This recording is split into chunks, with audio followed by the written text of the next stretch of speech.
Hello what's up guys, my name is Dhruv बाजवाज और आप देख रहे हैं। जैसा कि आपको पता लग ही गया होगा कि आज की जो वीडियो है हमारी वो किस टॉपिक के ऊपर होने वाली है। तो बिना किसी देरी के शुरू करते हैं। तो best province to study in Canada. जब हम इंडिया में होते हैं तो हमें कोई आइडिया नहीं होता कि हमें कौन सी प्रोविंस में आना चाहिए। तो उसके लिए हम बेसिकली अकॉर्डिंग टू मी हम करते क्या है, मोस्ट ऑफ द जो स्टूडेंट्स हैं, इंटरनेशनल स्टूडेंट्स जो भी है, मतलब इंडिया से आते हैं, तो वो करते क्या है कि वो एजेंट पे जाते हैं, उनसे कंसल्ट करते हैं, which is the best thing. But India में जो एजेंट्स हैं, पर मेरे अकॉर्डिंग ज़्यादातर जो एजेंट्स होते हैं वो आपको उस जगह भेजना चाहते हैं जहाँ पर उनका जो है प्रॉफिट ज़्यादा बनता है। Like if I would like to talk about कि अगर मान लो मैं एक XYZ एजेंट पे गया, तो वो मुझे वहाँ भेजेगा जहाँ पर ज़्यादा उसका ज़्यादा प्रॉफिट होगा। सो यही एक रीज़न की वजह से मोस्ट ऑफ द स्टूडेंट्स होते हैं वो जो गिनी चुनी प्रोविंस होते हैं, like the most common provinces जो होती हैं वहीं पर आते हैं। फॉर एग्जांपल ओंटारियो हो गया एंड क्यूबेक हो गया, and another one is BC, British Columbia, and in some cases it's Alberta. But इससे बाहर जो है बहुत कम स्टूडेंट जाते हैं, बहुत ज़्यादा कम स्टूडेंट इससे बाहर जो है जाकर पढ़ाई करते हैं। और यही जो मुझे लगती है कि हम इसी जगह पर मिस्टेक कर जाते हैं, हम ज़्यादा एक्सप्लोर नहीं कर पाते चीज़ों को जो कि हमें करना चाहिए। So that's what this whole video is about, कि हमें किन गलतियों पे ध्यान रखना चाहिए, और ताकि हम लाइक फ्यूचर में जो हमारा फ्यूचर है वो सिक्योर हो सके। और हम मान लीजिए आगे भी कोई आपका रिलेटिव या कोई फ्रेंड आ रहा है तो आप उसको भी कह सके कि I have made the good decision. So okay, तो इस वीडियो में जो मैं कैटेगरी है वो डिवाइड करना चाहता हूँ कि पहले जो कैटेगरी वो है जो लाइक उनका जो मेन पर्पस है कनाडा में आने का वो सिर्फ स्टडी है। They do not want to come here like you know for becoming citizenship or something like that. Their main focus is only to study in the best institute, like best university में पढ़ना है, best course पढ़ना है, like उनका सिर्फ main motive ही study है। सो उन students के लिए मैं कहना चाहूँगा कि आप जो है मेन जो यूनिवर्सिटीज़ हैं वहाँ पर ही अप्लाई करिए। और जो टॉप की यूनिवर्सिटीज़ होती हैं, for example university of Toronto हो गया, ब्रिटिश कोलंबिया यूनिवर्सिटी है, और एक अपना university of Manitoba and something, बहुत सारी यूनिवर्सिटीज़ हैं। मैकगिल यूनिवर्सिटी हो गया, कंकॉर्डिया यूनिवर्सिटी हो गया, तो इन यूनिवर्सिटी में आ सकते हैं। वो टॉप की यूनिवर्सिटीज़ हैं यहाँ पर, और एडमिशन ले लेना यहाँ पर, आप आ जाना, पढ़ाई करना। अगर उनका मेन फोकस पढ़ाई का, और उनको अगर पैसों की कोई मतलब कि पैसा उनके पास काफ़ी है, और अगर पैसा भी नहीं है, स्कॉलरशिप वगैरह मिल जाती है, तो भी यहाँ पर आ सकते हैं। बट मेन जो लाइक हमारी जो कम्युनिटी है, मेन जो इंडियन कम्युनिटी है, उसमें जो है पंजाबी कम्युनिटी हो गया, हरियाणा की जो कम्युनिटी हो गया, जो नॉर्थ रीजन के जो स्टूडेंट्स होते हैं, उनका जो मेन पर्पस होता है, मैक्सिमम का जो मेन पर्पस होता है वो होता है PR के लिए, कि हमें PR करनी है, पढ़ाई हमें बैलेंस चल जाएगी। कि it's not like we do not want to study in the high colleges और high like high ranked universities. मतलब कि जो मीडियोकर यूनिवर्सिटीज़ है वो भी चल जाएगी, बट हमको जो है वहाँ पर बेनिफिट होना चाहिए। तो जब वो आते हैं यहाँ पर तो करते क्या कि टोरंटो की जो कॉलेजेस होते हैं वहाँ पर एडमिशन ले लेते हैं, और वहाँ पर जो है टोरंटो हो गया, मान लीजिए वो ओंटारियो के अंदर है, और ब्रिटिश कोलंबिया में जो वैंकूवर है, सरी साइड है, वहाँ पर वो एडमिशन ले लेते हैं। तो इन जगह पर जो होता क्या है कि आपको एक तो मतलब कि PR के लिए बहुत कम हेल्प मिलती है, specially for the 12th students. उनको मूव ही होना पड़ता है लाइक लास्ट में, क्योंकि उनके जो CRS स्कोर है, पॉइंट्स जो है उनके लिए, जो PR के लिए वो बनते नहीं हैं। So that's the main problem कि वो उनको मूव होना पड़ता है वहाँ से, ओंटारियो से, क्यूबेक से, या फिर जो BC है, ब्रिटिश कोलंबिया से। सो इन सब चीज़ों के बारे में ही मैं आपको यहाँ पर आज जो बात करना चाहता हूँ कि हमें किन चीज़ों का जो है मतलब मेन फोकस रखना चाहिए, और किन बातों का ध्यान रखना चाहिए before moving to Canada as an international student. Okay, so as I said earlier, like I want to divide this video in the category. First one is those who want to really study, like they do not want like they do not want to be focused on the citizenship or permanent residency of Canada. They just want to study in the high ranked universities, so they can apply there, they can get scholarship or whatever they want, they can move over there. Like it doesn't matter like in which province they move, their main motive is to study. But for those students who want to come as like who want to be permanent resident in Canada and do not want much difficulties in their pathway, so for those students this video will be the best video so far according to me, because I have searched in the internet so far, like बहुत कम जिन्होंने इस topic के ऊपर video बनाई है. Okay. Okay, as of now we have understood one thing, that now from now the video is totally based upon those person who want to be who want to have the balance between their permanent residency as well as on their studies. जिनको balance करना है कि हमें study भी अच्छी करनी है and as well as हमें एक रेप्यूटेड कॉलेज के साथ पढ़ने के साथ भी, और हमें पीआर के रिगार्डिंग भी फोकस्ड रहना है. सो अब उस सिचुएशन के लिए भी मैं फर्दर कैटेगरी में डिवाइड करना चाहता हूँ.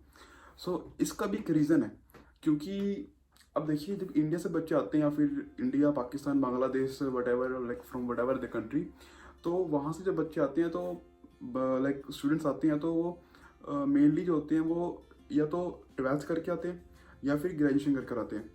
तो अब जो 12th वाले स्टूडेंट्स होते हैं और जो ग्रेजुएशन वाले स्टूडेंट्स होते हैं उनके लिए तो कोई प्रॉब्लम है नहीं है, क्योंकि first of all they are having the like experience in India, और अगर एक्सपीरियंस भी नहीं है इन केस तो भी उन्होंने ग्रेजुएशन करी होती है, जिसकी वजह से उनको एक्स्ट्रा पॉइंट्स मिल जाते हैं इन दी एक्सप्रेस एंट्री स्ट्रीम.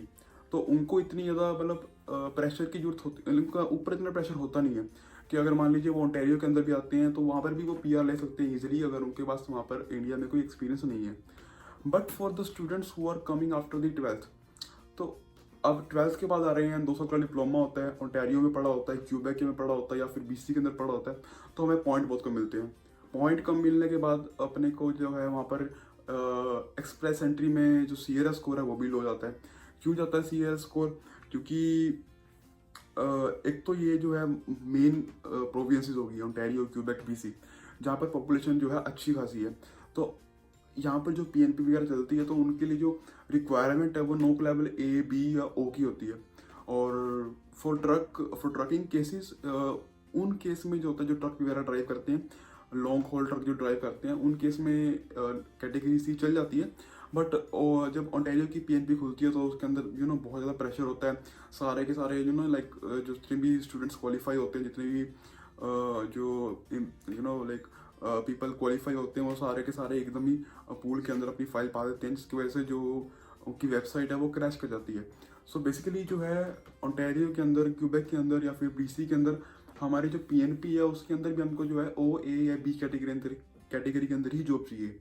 सो अब इस कंडीशन में जो है 12th वाला जो बच्चा होता है फंस जाता है, क्योंकि अगर उसने मान लीजिए नोक लेवल बी की जॉब ढूंढ भी ली है, ए की जॉब भी ढूंढ ली है, तो उसके बाद भी उसको जो है मतलब 1 साल का एक्सपीरियंस पाने के बाद 777 बैंड लाइक ये सब कंडीशन पूरी करने के बाद भी उसका जो सीआरएस स्कोर है वो मैक्सिमम जो जाता है 430 के आसपास जाता है according to me.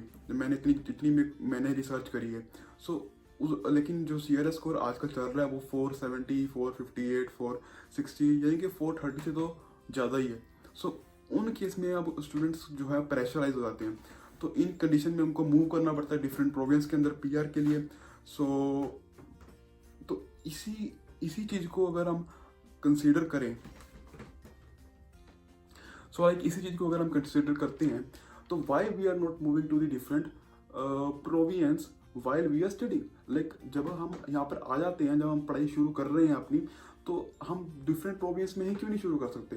For an example हमारे पास न्यू ब्रिंसविक हो गया है, न्यू फाउंडलैंड एंड लैब्राडोर हो गया है, as well as Nova Scotia हो गया है एंड मैनीटोबा हो गया है, सस्केचुअन हो गया है. यहाँ पर पढ़ाई करने के हमको अलग पॉइंट मिलते हैं, और यहाँ पर जो पढ़ाई करने के बाद जो है हमको इतना प्रेशर होता नहीं कि हमको सिर्फ नोक लेवल बी के अंदर या ए के अंदर या ओ के अंदर ही जॉब करनी है. हमको सी के अंदर भी जॉब करते हैं तो भी हमारा एक्सपीरियंस काउंट हो जाता है और हमको पीएनपी विद इन 6 मंथ्स मिल जाती है. For example in the Nova Scotia और in the Prince Edward Island if we do NOC level C job category job, so हमको वहाँ पर 6 महीने के बाद काम करने के बाद जो हमें पीएनपी मिल जाएगी. so that's was the main benefit for them. And as well as like अगर आप प्रिंस एडवर्ड में पढ़ रहे हैं और आपने वहाँ पर पढ़ाई करी है, फॉर एग्जांपल मैं 12th कर आया हूँ और मैंने प्रिंस एडवर्ड के जो यूनिवर्सिटी है, university of Prince Edward island, या फिर जो वहाँ पर कॉलेज है हॉलैंड कॉलेज, आई थिंक, या हॉलैंड कॉलेज, तो अगर हम वहाँ पर 2 साल की पढ़ाई करते हैं तो उसके बाद हमारे पास कंडीशन क्या रहती है पीआर के लिए कि हमको कोई नोक लेवल सी की कैटेगरी में या नोक लेवल डी की कैटेगरी जो सेमी स्किल्ड होती है, या फिर इन कैटेगरी में हमको सिर्फ जॉब ऑफर लेटर चाहिए. We do not require to do to gain the experience, we just require the job offer letter. तो वो ऑफर लेटर के बेस पर भी हम पीएनपी जो है फाइल कर सकते हैं. सो दैट्स व्हाट लाइक ये बहुत ज़्यादा बेनिफिशियल चीज़ होती है. और अब कहीं कहते हैं कि हम पढ़ाई के बाद मूव कर जाएंगे डिफरेंट प्रोविंस में, तो 6 महीने एक्सपीरियंस लेना होगा तो उसमें क्या होगा. बट बात 6 महीने एक्सपीरियंस लेने की नहीं होती है, बात होती है कि हैबिचुअल होने की. आप ओंटारियो में रहते हैं, आप ओंटारियो में 2 साल अपने जो है स्पेंड करते हैं, तो आप उसके हैबिचुअल हो जाते हैं. तो आपको फिर जब डिफरेंट प्रोविंस से मूव करते हैं तो आपको वहाँ पर नया स्टार्ट करना पड़ता है. आपको वहाँ पर जा करके जो है मतलब कि फिर से जॉब ढूंढनी है and you have to start from the basics. तो फिर डिफिकल्टी आती है, उसमें टाइम भी वेस्ट होता है, 2-3 महीने लग जाते हैं जॉब ढूंढने में, नोक लेवल ए या बी की या फिर सी की जो भी है. तो अगर हम वहाँ पर पढ़ाई करते हैं तो 2 साल के अंदर हमें जॉब मिल ही जाती है पार्ट टाइम, ऑब्वियसली बात है, ठीक है ना. तो हमारे पास जॉब होती है already. So that's what the benefit of studying in the Atlantic provinces, as well as in the Manitoba you can study, and Saskatchewan you can study. So these are the provinces which we should consider while moving to Canada as an international student. And इसी आजकल जो problem चल रही है वो चल रही है कि हम एजेंट्स को जो है के पास जाते हैं तो फिर हमें ज़्यादा पैसे देने पड़ते हैं हमको. वो हमको वहाँ पर जाने के लाइक मूव करने में हेल्प करते हैं. सो हम एजेंट्स के चक्कर से बच सकते हैं. हमें कोई प्रेशर नहीं होगा, हम पहले ही वहाँ पर स्टडी कर रहे होंगे. So this was like the main benefits of studying in the Atlantic provinces.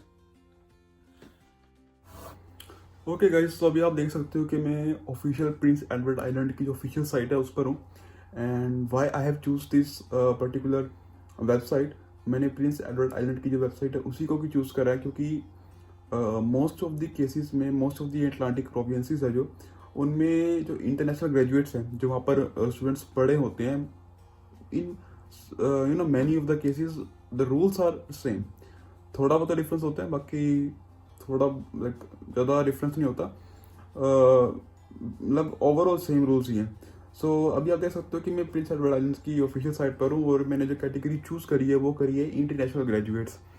तो इंटरनेशनल ग्रेजुएट्स कौन होते हैं? जो कि इन अटलांटिक प्रोविंस में इन्होंने पढ़ाई करी होती है. तो एक इनकी अलग स्ट्रीम है और इस स्ट्रीम के अंदर बेसिकली होता क्या है, क्या एलिजिबिलिटी है पीएनपी के लिए, हम अभी वो डिस्कस करते हैं. So you can see like आप देख सकते हैं कि यहाँ पर इन्होंने पॉइंट्स मेंशन करे हुए हैं and I have also highlighted the points and I will also provide the website link in the description box. You can go and check it out. आप देख सकते हैं कि आप खुद अपनी रिसर्च कर सकते हैं before making any firm decision. Okay, so first जो एलिजिबिलिटी है वो क्या है कि you should have a post secondary degree और diploma from a public funded Prince Edward Island institution. जो प्रिंस एडवर्ड आइलैंड इंस्टीट्यूशन है वहाँ पर जो पब्लिक फंडेड इंस्टीट्यूशन है वहाँ से आपको या तो डिग्री करनी है या डिप्लोमा करनी है. मेन जो आपकी यूनिवर्सिटी आती है वहाँ पर आती है university of Prince Edward island, जहाँ पर most of the international students होते हैं वो मूव करते हैं.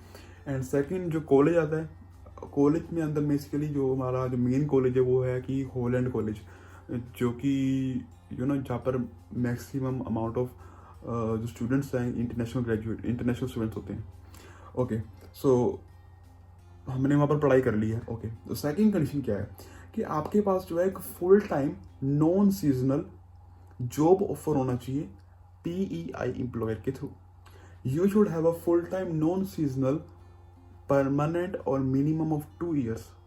What is it non seasonal? Non seasonal मतलब कि जो परमानेंट काम होता है, जो सीजन के ऊपर डिपेंड नहीं करता कि अभी आज हमारे पास जो है गर्मी है या सर्दी है तो उसके ऊपर मतलब गर्मियों में काम है सर्दियों में नहीं है, गर्मियों में रखा सर्दियों में छुट्टी कर दी, ऐसा नहीं होता. मतलब कि परमानेंट काम है, मिनिमम 2 ईयर्स के लिए है। एंड उसका ऑफर लेटर आपके पास होना चाहिए, ऑफर होना चाहिए फ्रॉम द PEI एम्प्लॉयर, ठीक है ना जी। तो एक ही सेकंड कंडीशन है जो कि फुलफिल हो सकती है, it's not that much big deal. After that you should have a valid postgraduate work permit and legal status in Canada. That is obvious. If you are applying for PNP, that means that you are having the PGWP. So it's not that big deal. अगला आता है कि हमारे पास be able to attend an interview with a staff from the office if required. अब क्या होता है कि इंटरव्यू हो सकता है इन केस अगर वो आपकी चेकिंग वगैरह करते हैं, फर्दर इन्वेस्टिगेशन करते हैं, तो इंटरव्यू ले सकते हैं ऑफिस के अंदर। So it's not that big, employ का भी लेते हैं वो, so it's not that much big deal. After that the fifth one is the English requirement. या तो आपके पास इंग्लिश रिक्वायरमेंट होनी चाहिए, आइल्स करनी होनी चाहिए, या फिर आपके पास फ्रेंच के लिए टेफ का एग्जाम क्लियर होना चाहिए। So that was its condition. And the age should be between 18 and 59 and having the financial resources to pay. आपके पास मतलब इतने फाइनेंशियल सपोर्ट होना चाहिए कि आप वहाँ पर रह सकते हैं। आपको वो प्रूव करना होगा। बेसिकली आपको अपनी बैंक की स्टेटमेंट दिखानी पड़ेगी, चाहे आप वो इंडिया से दिखा दीजिए, कहीं से भी दिखा दीजिए, बस इतना आपको अमाउंट शो करना होगा कि आप जो है मतलब कि रह सकते हैं आगे फ्यूचर में, आपको कोई प्रॉब्लम नहीं है रहने में। And the last one is demonstrate a genuine intention to settle in PEI। आपको एक जेन्युइन इंटेंशन शो करनी है, मतलब कि आपको शो करना कि मैं PEI में ही रहूँगा PNP PR मिलने के बाद भी। क्योंकि सी अटलांटिक प्रोविंसेस जो प्रोविंसेस है वहाँ पर पॉपुलेशन जो है बहुत कम है, एरिया बहुत ज़्यादा है, पॉपुलेशन बहुत कम है। So they need people, they need work force, उनको बंदे चाहिए वहाँ पर काम करने के लिए। So for that they want the peoples to permanently settled over there. So that's why they are offering this kind of nominee programs. वो इसीलिए तो नॉमिनी प्रोग्राम दे रहे हैं ताकि मैक्सिमम अमाउंट ऑफ पीपल जो ओवर क्राउडेड हो चुके हैं ओंटारियो की कुछ सिटीज़ के अंदर, फॉर एग्जांपल ब्रैम्पटन या मॉन्ट्रियल जो क्यूबेक के अंदर है, वहाँ लाइक जहाँ पर बहुत ज़्यादा ओवर क्राउडेड बंदे हो चुके हैं, वो चाहते हैं कि वहाँ से भी बंदे मूव कर हमारे पास आए, यहाँ पर काम करें, इस एरिया को ग्रो करें। As well as they want people from the other provinces. वो चाहते हैं कि अदर प्रोविंस से भी बंदे like from other countries, from other countries like Asia and from Africa. So like they want from different continents to people to come over there, to come in the Atlantic provinces in Canada, to settle over there, to settle their family so that they can grow their provinces. So that's their main aim. So आपको मैंने अब ये eligibility दिखा दी है कि इतनी ज़्यादा eligibility है नहीं है। और जो नो कोड चलता है, जो नो लेवल की जॉब चलती है, वो C चल जाएगी, यहाँ पर C या D भी चल जाती है, कोई प्रॉब्लम नहीं है। सो लाइक ओंटारियो में नहीं चलती है, लेकिन यहाँ पर PNP के अंदर यहाँ पर चल जाती है। So that's the main benefit. So PEI के अंदर हो गया, नोवा स्कोशिया के अंदर हो गया, यहाँ पर स्टडी करने के बहुत बेनिफिट है। आपको ये बेनिफिट ओंटारियो में नहीं मिलेंगे, क्यूबेक में नहीं मिलेंगे, है ना। लाइक क्यूबेक में मिल सकते हैं, किन कुछ कंडीशन के अंदर होता है। आपको जो DEC का कोर्स होता है वो करना होता है, या फिर AAC का, I don't remember the current situation now, but in some condition it is कि क्यूबेक में भी हो सकती है PR, but for that you have to do the French mandatory है। So that's the main issue, but in these type of provinces English is like यहाँ पर जो main population है वो English के लिए है, मतलब English speaking people है। So they do not have this like criteria और main like mandatory thing नहीं है कि आपको French ही करनी है। सो ओके गाइस, सो मैंने आपको अभी शो कर दिया कि प्रिंस एडवर्ड आइलैंड का कि यहाँ पर कैसे PNP होती है और आपको क्यों यहाँ पर आकर स्टडी करनी। So and I also made the PNP for the PEI, Prince Edward island के लिए मैंने PNP के लिए एक अलग वीडियो भी बना रखी है, जिसके अंदर मैंने एक्सप्लेन कर रखा है क्लियरली कि अगर आप दूसरी प्रोविंस में हैं तो भी आप यहाँ पर मूव करके PR कैसे ले सकते हैं। सो आप उसको भी चेक कर लीजिए, मैं आपको डिस्क्रिप्शन बॉक्स में उसका भी लिंक दे दूंगा। एंड मैंने जो है I also made the video on Nova Scotia PNP as well as on the Manitoba PNP, सो आप उसको भी जाकर चेक कर सकते हैं। So please go and explore my YouTube channel, and if you like this video, so please hit a like button and share it as much as you can, and give your valuable comments in the comment section, because जितनी ज़्यादा आप suggestion मुझे देंगे उतना ज़्यादा मैं अपना जो कंटेंट है वो पुट ऑन करूँगा, उतना ज़्यादा मैं वीडियोस बनाऊंगा आपके लिए. So thank you guys and have a nice day. Bye.